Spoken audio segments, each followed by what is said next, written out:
देवताभ्यो नमः स्वाहा। ओम इष्ट देवताभ्यो नमः स्वाहा। ओम कुलदेवताभ्यो नमः। रविंद्र जी आप खड़े हो, पिता के साथ आओ, नहीं डालेंगे ना, बाद में बैठना।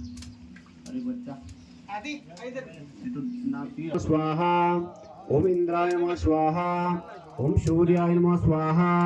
ओम गणपते नमः स्वाहा। ओम यमाय नमः स्वाहा। ओम स्कंदाय नमः स्वाहा। ओम अनंताय नमः स्वाहा। ओम वायव्ये नमः स्वाहा। ओम सोमाय नमः स्वाहा। ओम वरुणाय नमः स्वाहा। ओम वसवे नमः स्वाहा। ओम धनदाय नमः स्वाहा। ओम बृहस्पते नमः स्वाहा। विश्वकर्मणे नमः स्वाहा। चतुर्वेदाय नमः स्वाहा।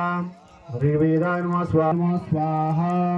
अनंतं वासुकी शेषं पदमनाभं च कम्बलं शङ्खवालं धृतराष्ट्रं तक्षकं काल्यं तथा एतानि नौ नामानि नागानां च माधवं सायंकाले परिणीतं प्रातःकाले विशेषतः ओम अनंताय नमः स्वाहा।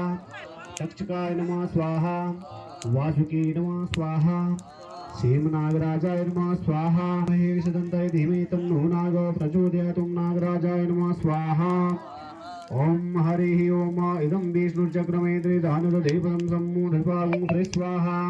सहस्रदेरिका भुरुगः सहस्राक्षः सहस्रपातः स भूमि